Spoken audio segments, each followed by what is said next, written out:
GR20 et Haute-Corse, deux réalités mythiques, indissociables tout au long de 200 km de crête.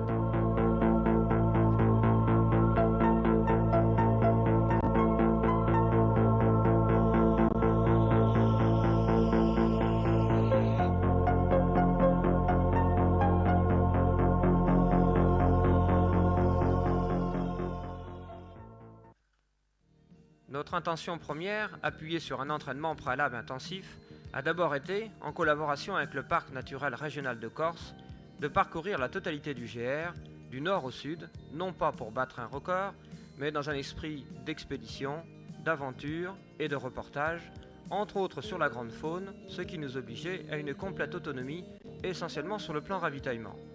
Habituellement, le GR20 se parcourt entièrement, dans un sens comme dans l'autre, en 15 à 20 jours, avec une charge normale.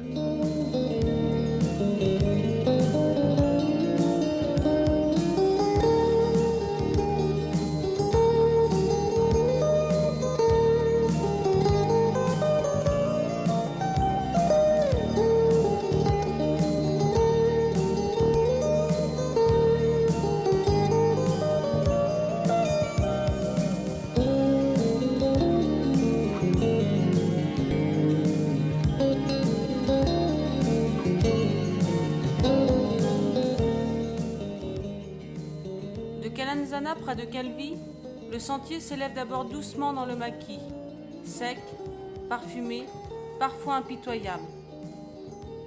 Et puis très vite, la pente s'accentue.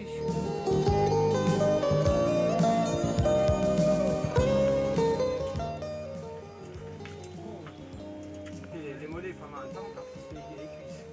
Là, je m'en début, c'est les cuisses.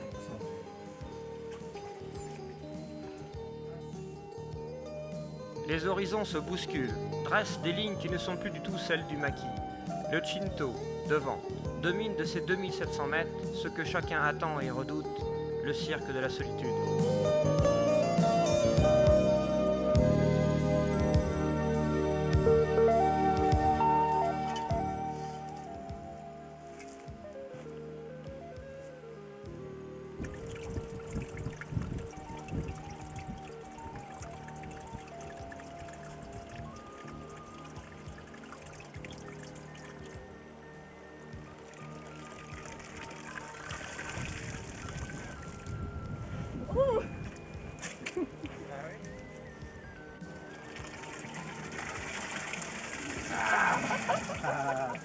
Ouais, ça me dégouline ce dossier.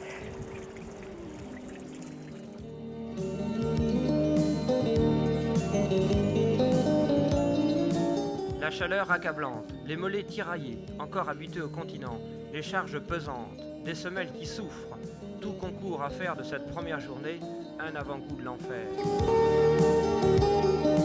Premier bivouac à l'ombre des chênes verts près du torrent de la Melagia. Il est 20h. Désorientés par un balisage récent et douteux, nous marchons depuis 13 heures au lieu des 7 prévus. Et nous ne sommes qu'à 800 mètres d'altitude. Demain commencent les choses sérieuses.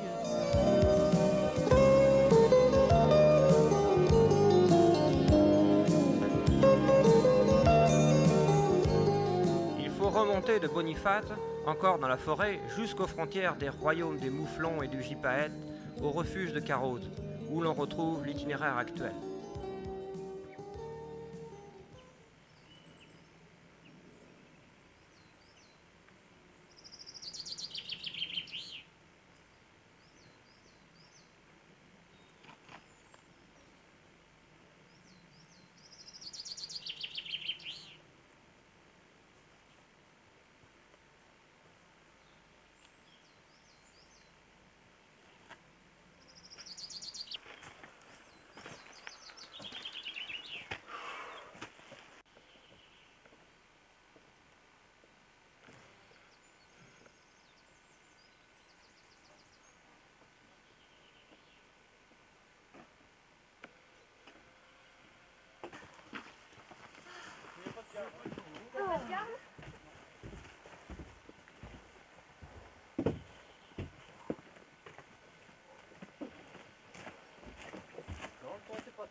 Ok, on a dit oui, mais on prend des précautions.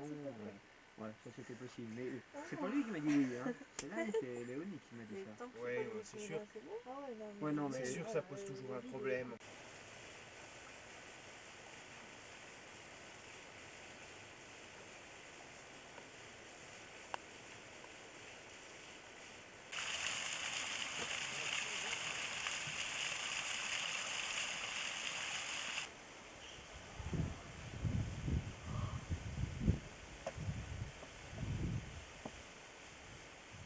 Le parcours change subitement. Le couloir de Spazimat vers la Mouvrella devient audacieux et athlétique, et sous des cieux autres que cléments serait proprement périlleux.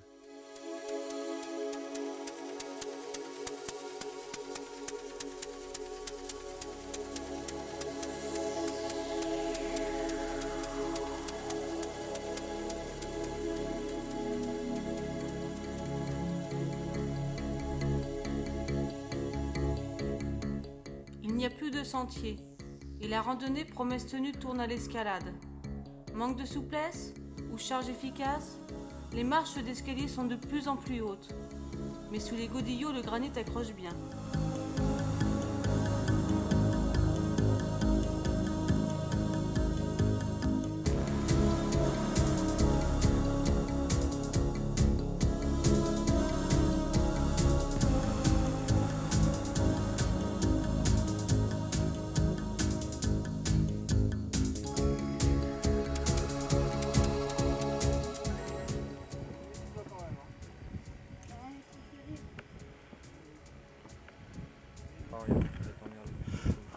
Tu peux Mets pas ton te pied là, tu peux pas Valérie. te rapprocher. Valérie, elle doit le faire exprès, il n'y a pas de problème. Allez, monte les pieds. Eh mais je suis pas une pro, moi je suis pas comme vous hein. Si tu le fais exprès, là, ça y est, tu finis dans tes culottes, hein. Bah bien sûr. Allez, vas-y. Sinon je mettrais pas si peu Mais monte tes tant de pieds, temps. monte tes pieds. Oh oui, oui, oui, oui, oui, oui, oui, oui. Allez. Bon. Excuse-moi, Christine.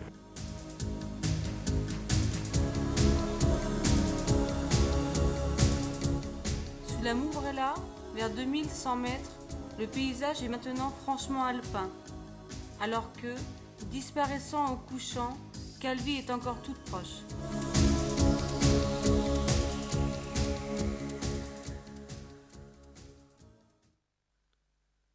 Le GR Corse a la réputation d'être l'un des sentiers les plus sportifs, sinon le plus dangereux d'Europe. Les accidents, dus à l'imprudence, les conditions météorologiques brutalement changeantes ou à l'inconscience, y sont relativement fréquents. Ce soir-là, pour un jeune étranger, notre présence est salutaire, mais pour son ami perdu dans la nuit, les recherches sont restées vaines.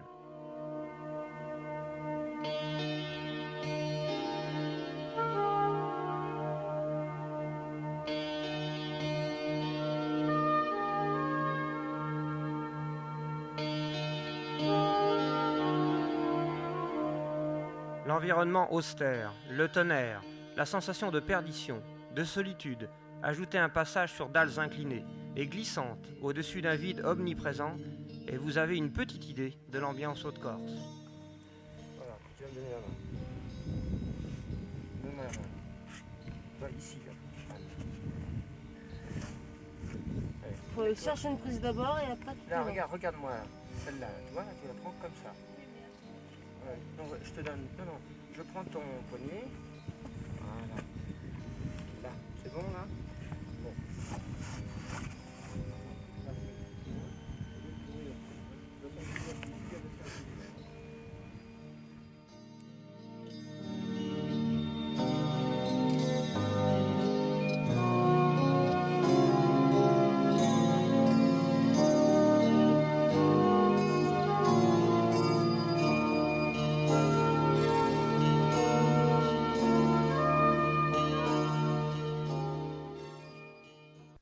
Les corps et les esprits sont mis à rude épreuve.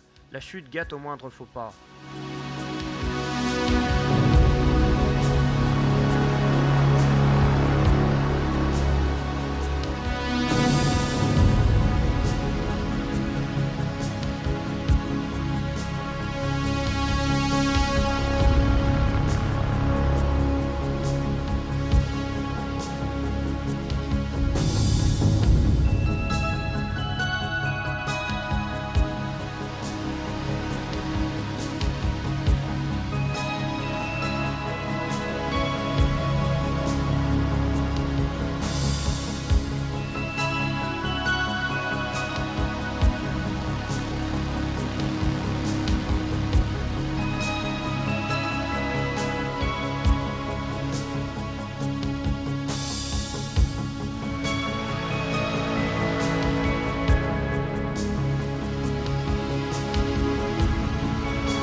Sur le chemin du refuge ruiné d'Altor, devant nous la Punta Culaccia et le Cinto.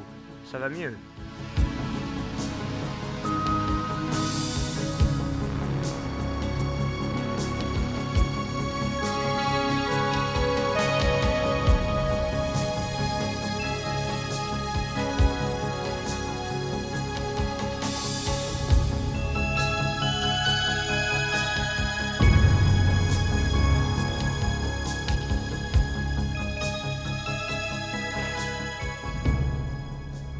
Après une courte pause appréciée, descendre sur le haut Asco.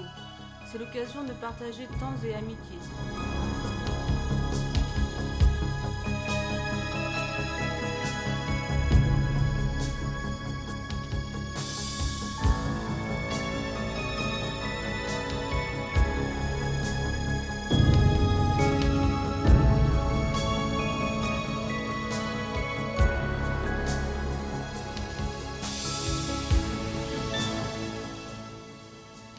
Troisième bivouac à 2000 mètres au pied du col perdu, d'où le GR descend plein sud au fond du cirque de la solitude.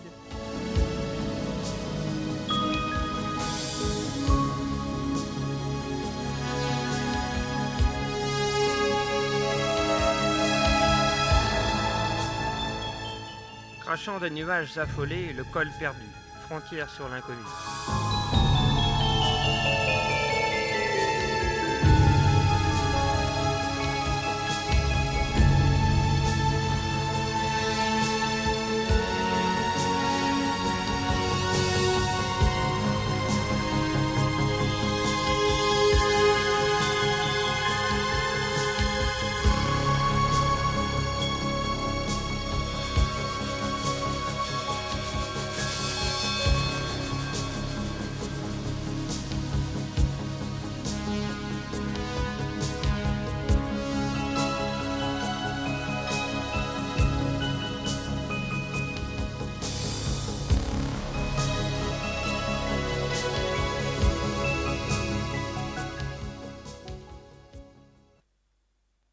Tôt levé, tôt parti. Alors que l'ouest se charge de nuages inquiétants, l'escalade reprend vers le col, puis dans le gouffre du cirque.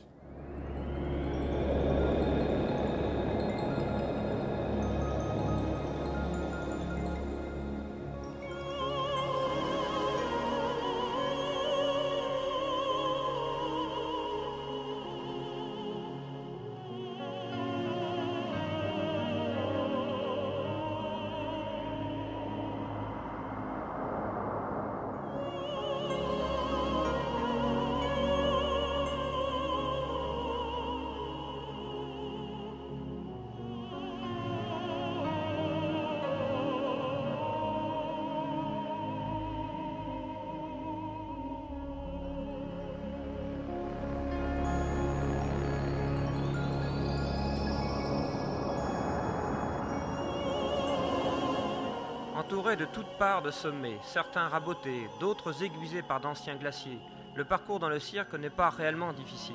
Il demeure tout de même assez technique et particulièrement dangereux sous l'orage. La prudence s'impose en permanence.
Cette fois, l'orage a pris du retard.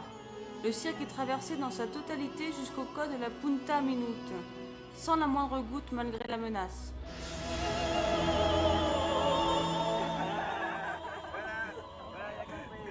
Bichon, elle t'a trompé.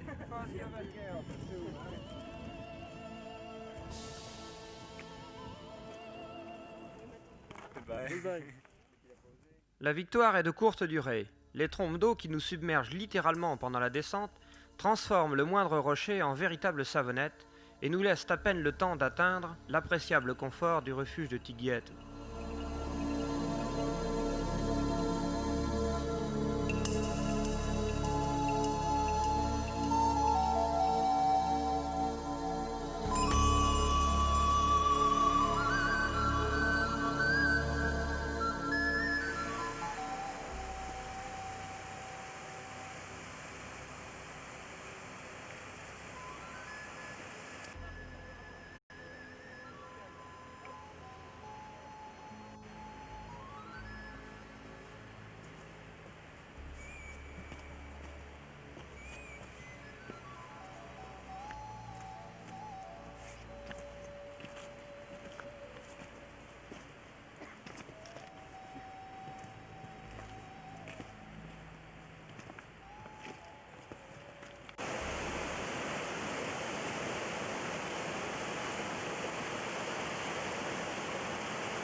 Profitant d'une accalmie, l'équipe décide de s'engager dans la vallée de Calazima, jusqu'aux bergeries de Ballone.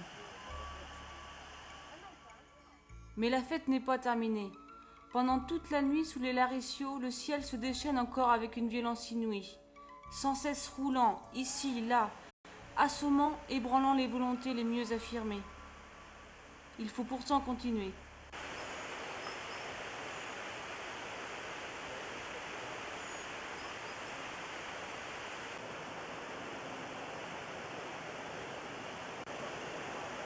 Et un soleil nouveau s'étale encore, effaçant toute trace. Ce n'était qu'un cauchemar.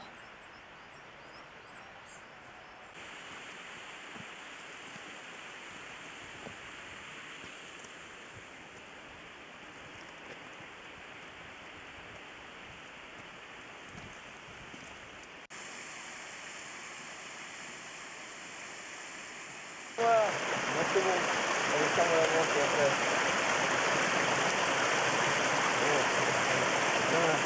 Ah, c'est sûr, un peu long.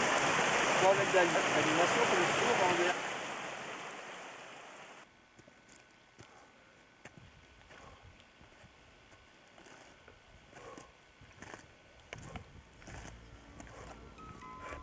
Monter aux sources du Golo, ajouter aux assauts du ciel, à fatigue, au manque de sommeil, devient ce jour-là pour presque tous un verre. Quel repos, quelle paix et refuge.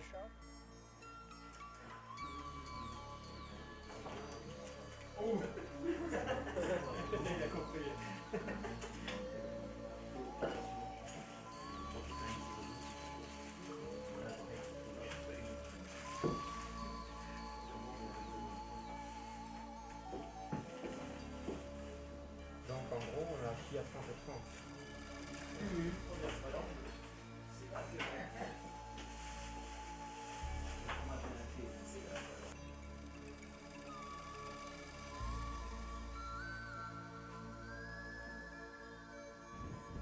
Un dernier regard plein de regrets au Caputa Tonatu, où l'on sait que galopent les mouflons et il nous faut repartir. Notre programme nous impose le respect d'un horaire. Pourtant, les occasions de rencontre avec la grande faune sauvage ne semblent pas manquer. Et les mouflons, vous aurez pas de problème, moi.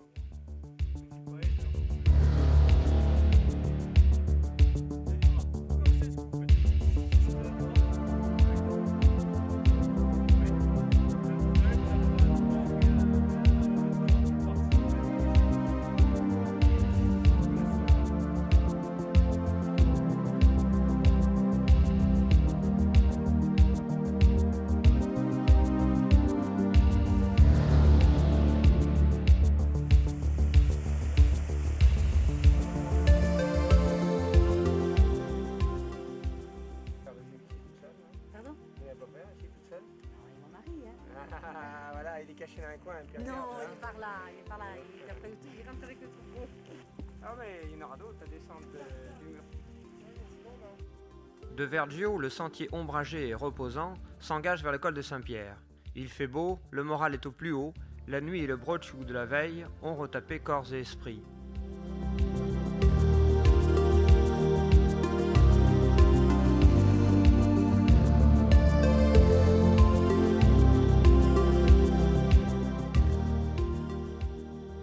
Pour la première fois à l'est, les horizons occupent le paysage, se succédant à l'infini sur des dégradés de pastel.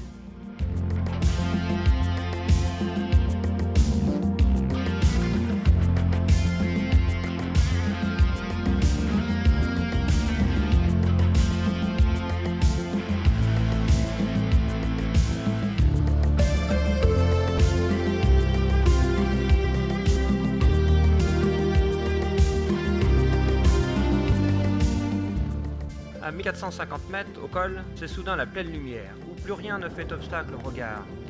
Le terrain de jeu de tous les vents, le souffle de liberté.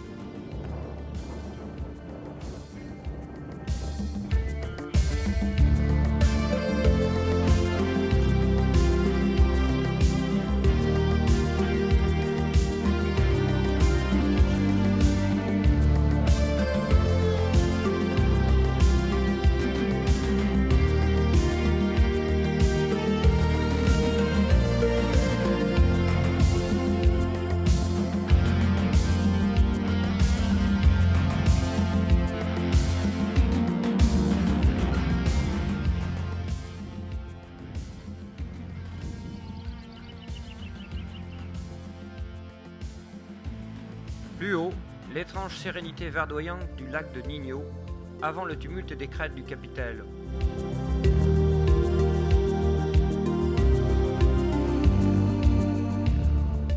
Habitants de la montagne corse, mais aussi fossoyeurs. Ici, le cochon sauvage est roi.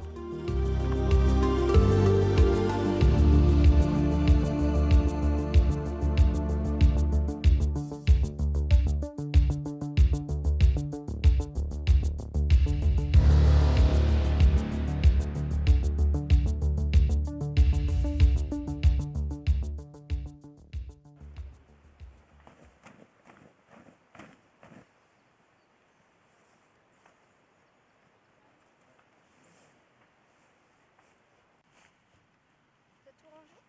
Ouais, je sors mes affaires pour ce soir. Moi, je suis tranquille après. C'est toi qui as le stock là. C'est moi qui ai tout là. Mais Christophe, on n'a pas. comme pas tout, hein. Christophe, on n'a pas. Non. 14 juillet, 6e journée sur le GR20. Après les crêtes du Cinto, après la dernière étape plus reposante, après une nuit près du refuge de Mangane, occupé autoritairement par les invités d'un baptême original dans les eaux du Nigno. Demain, ce sera à nouveau la haute montagne.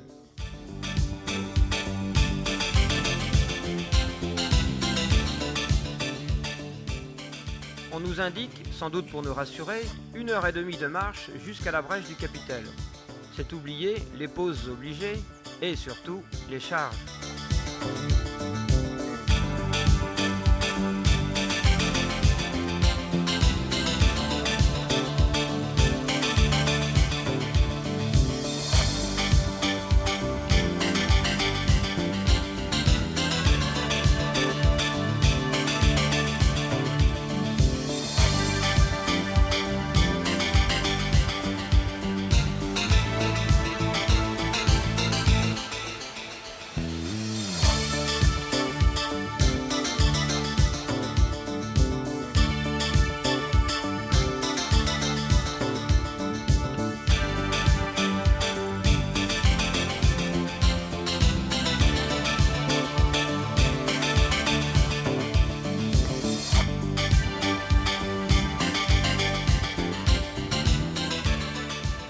Après plus de 3 heures d'effort, à nos pieds la récompense.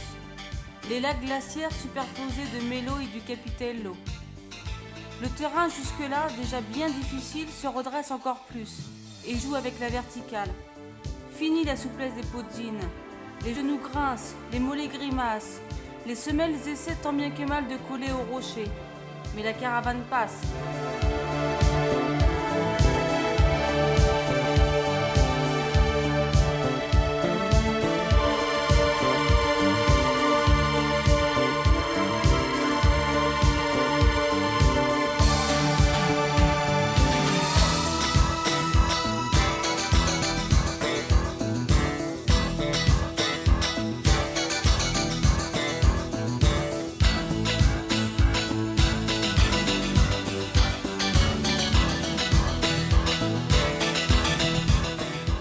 Désormais derrière nous, barrant l'horizon, les dents lugubres de la cassette affouillent constamment les nuages à la recherche d'un hypothétique ciel bleu.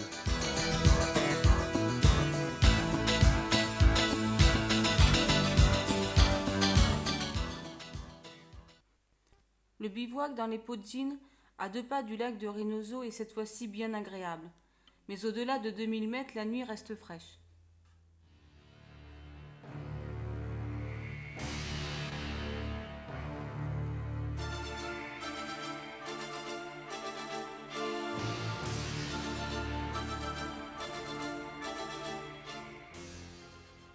Le jour se lève sur des reliefs chahutés, secs et osseux, se succédant sans fin tant à l'est qu'à l'ouest, impassible gardien du temps.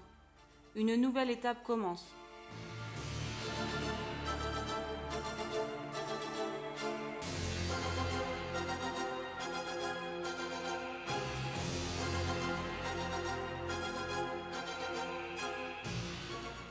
Avec pour toile de fond le Monte d'Oro, l'itinéraire longe l'arête de partage des eaux, d'abord dans la Piraille, puis plonge rapidement sur le verrou, supportant le refuge de Pietrapiana.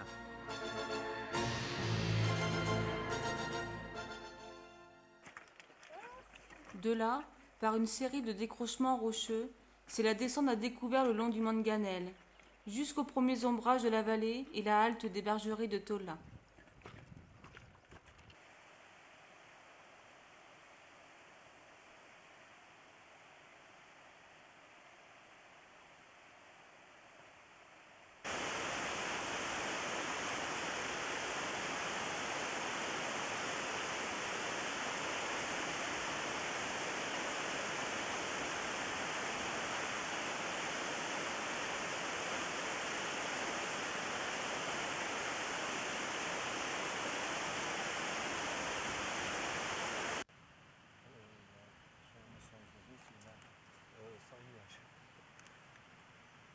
Mais sans parler de la haute montagne. Ouais, ce que j'apprécie le plus, je crois, en rentrant, c'est mignon.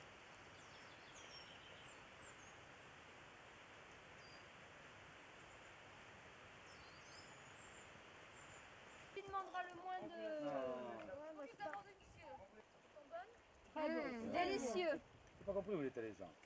Il faut aller chercher le pain Ah bon, d'accord. Où il va chercher le pain? à Canaille. Enfin, chez François. Oui. À quelle heure il est parti?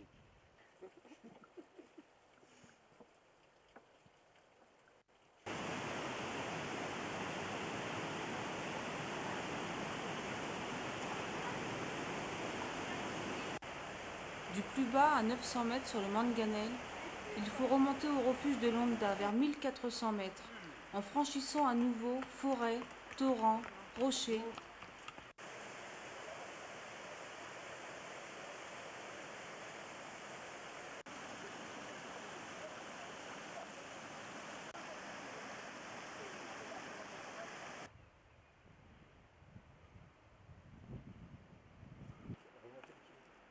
Christophe, t'as soif? Ça y est, bien dedans. On va sortir une autre. Ça fait beau. On écoute ses pieds, on grimace intérieurement, on s'interroge sur le pourquoi d'ici, on se prend à rêver d'autres cieux. Aïe! Mais il suffit d'un soleil nouveau pour recharger les batteries. De la crête de Muratel, franchie vers 2000 mètres, dernière vision au nord sur les plus hauts sommets de la Corse. Le plus près de nous, le Monte Rotondo.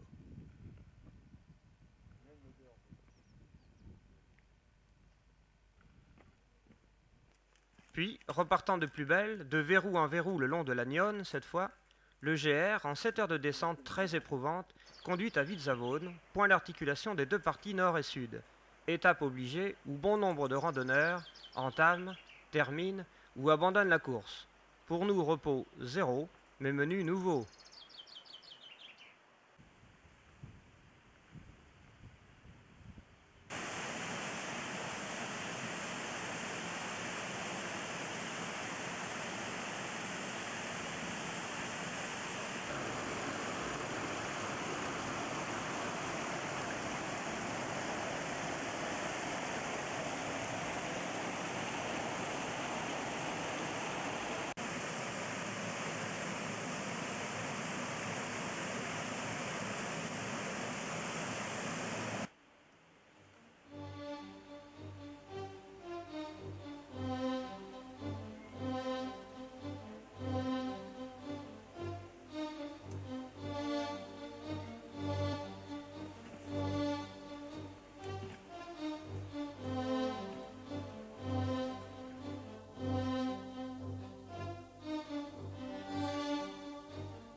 Sans être moins sportif, le sentier atteint désormais des hauteurs plus modestes, dans une ambiance plus conforme à la latitude, où la forêt devient conquérante.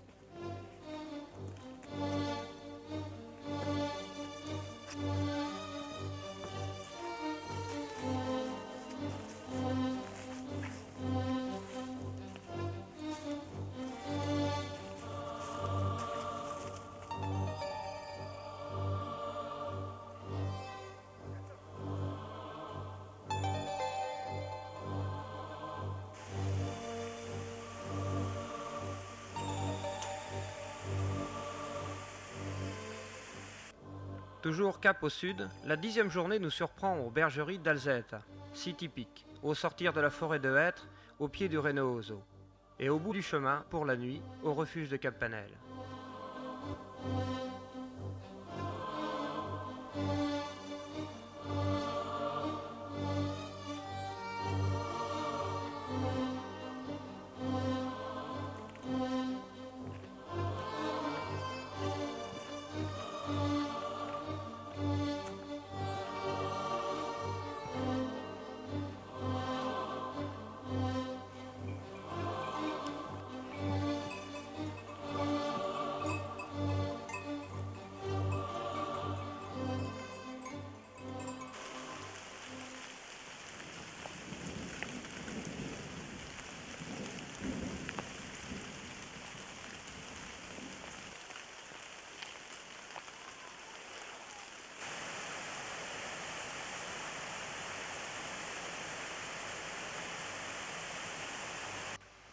Au fil des longues marches, la patience est devenue une habitude.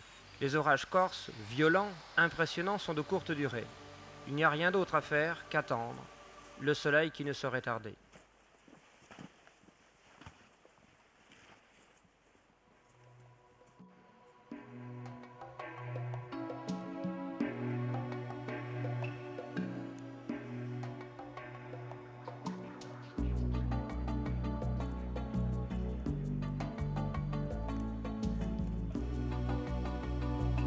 La chute de température sous l'orage peut dépasser 20 degrés. Un feu de cheminée devient alors pour la nuit un confort non superflu. 19 juillet, mercredi, 5h30. Fidèle aux promesses, l'aube s'embrase à l'Orient.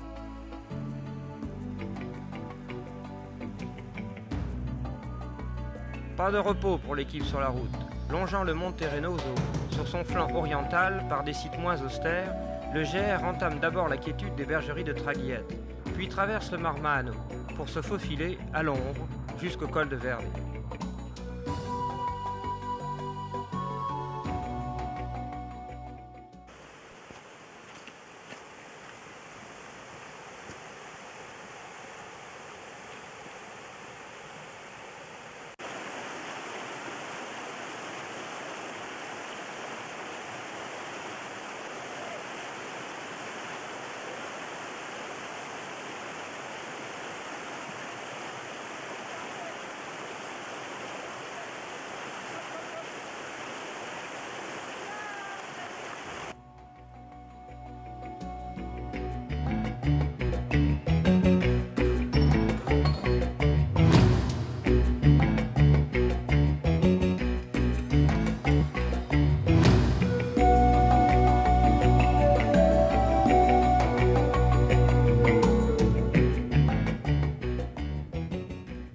Au-delà des forêts de sapins gigantesques, au bout des souffrances, le col de Prati, tout près du refuge.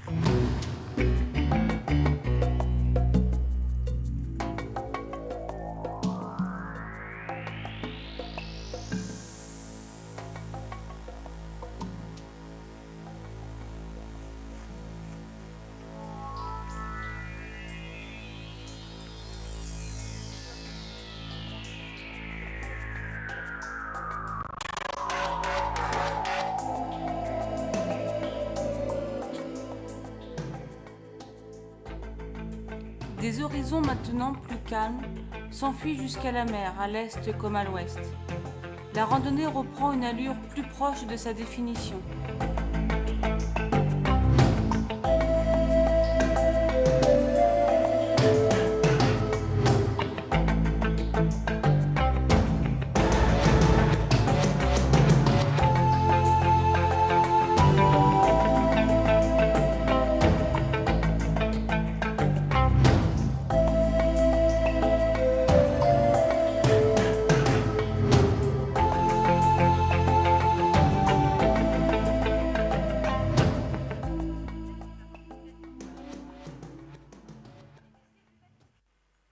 Mais les soubresauts sont encore surprenants et toujours éprouvants.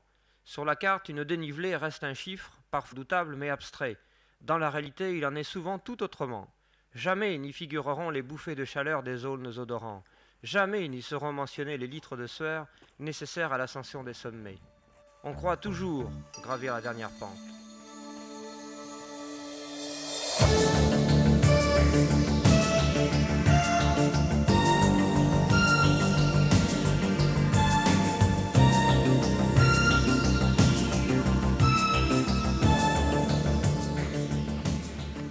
L'aventure continue, irréelle, sur l'arête des statues, jusqu'à la source de Bocca di Agnone. C'est bien suffisant pour la journée.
Vu du nord, les 2134 mètres du Monte Incudine paraissent une difficulté de plus à surmonter.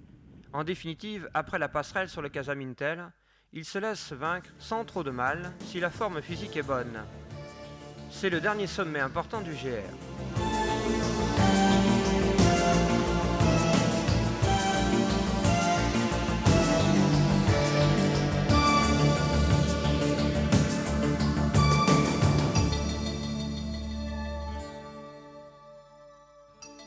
Le refuge d'Asinao se situe 600 mètres plus bas, presque à la verticale, au pied des aiguilles granitiques de Bavel et de la montagne des Mouflons.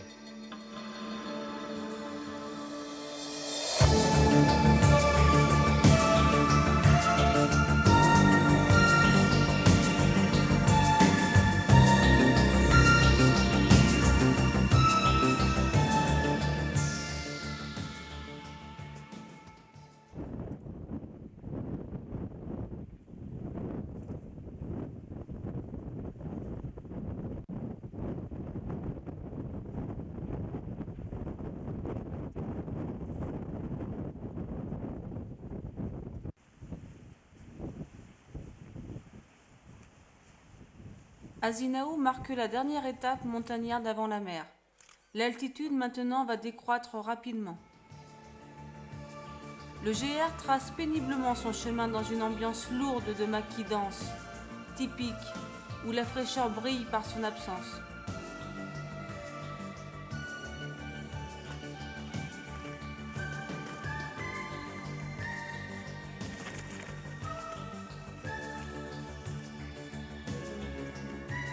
Quelques passages rocheux encore, et c'est l'arrivée au col de Bavel, qui constitue pour beaucoup la fin du GR20.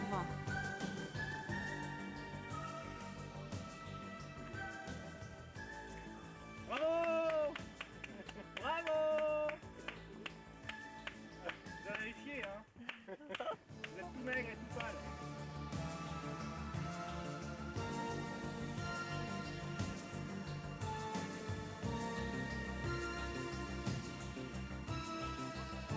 Pour nous, la route continue à la poursuite d'hypothétiques rencontres avec les gardes du parc, jusqu'au refuge de Palieri.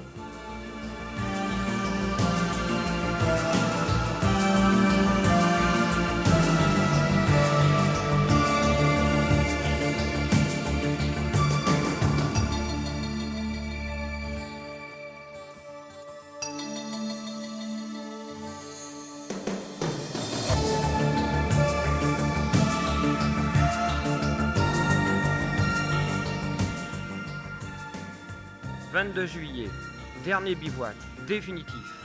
La fatigue se fait sentir. L'heure des bilans approche. Le moral pense déjà aux après-demain. Les dernières journées ont laissé des traces. L'air devenu étouffant accumule les degrés. Les mollets n'y croient plus et demandent la trêve. La dernière aurore se lève sur l'espoir d'en finir au plus tôt. L'aventure touche à sa fin.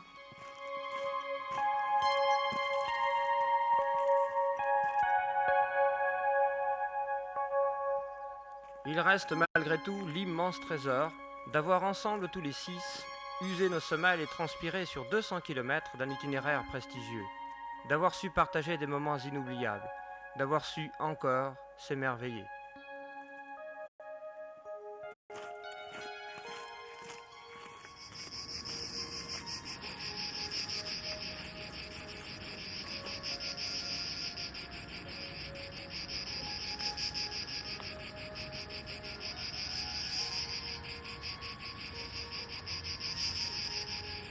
Les dernières heures sur le GR20 frisent l'enfer. La chaleur est telle que l'on s'attend à voir s'embraser à tout instant des paysages que l'incendie a déjà par trop entamés. L'eau, la fraîcheur deviennent une hantise, quand enfin paraissent au large Conca et le golfe de Porto Vecchio.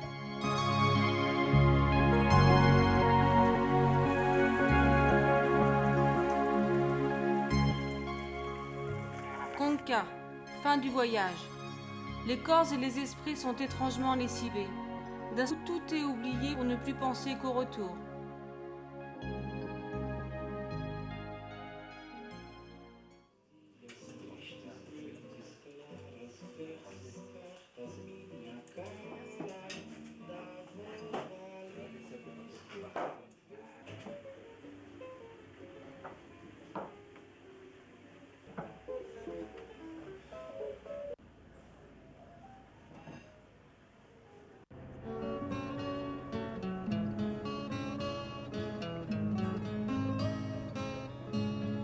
La mane di la partenza toglieva un bello abbraccio.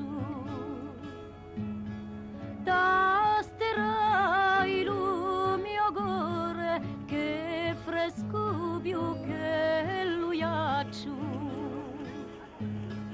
Portane lo souvenir fino all'ubertura da ghiaccio.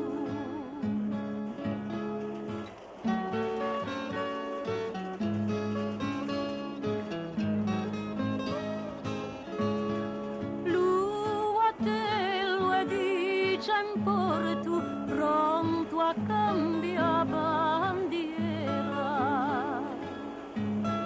Dice ghita da portare nanto la terra straniera. Addio paese caro, addio Corsica sincera.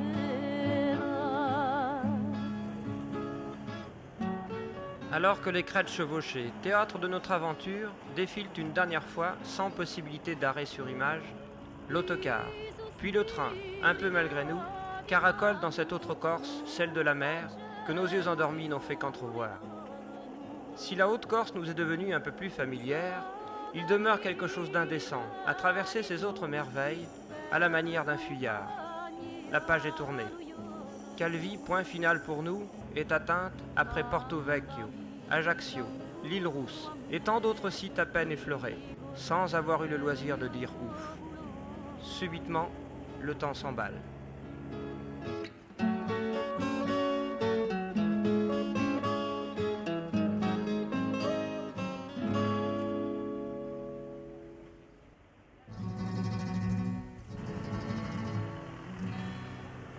Corsica, vegolo do mare turchino, udocelli chiaro e divino, che trovo sempre più bello. Corsica, l'aria nativa che respiro, dalla contentezza sospiro e piglio come un zitello Corsica voglio sento ogni tanto quello l'agnoso canto di qualche pastorello Corsica per trovare l'umenino agli spirito vivo della cielo Corsica sei un sole di lume core e giorno e notte a tutte l'ore penso di poter ritornare Corsica il tuo dolce caldo seno d'amore sempre più pieno anche morto ci voglio stare Corsica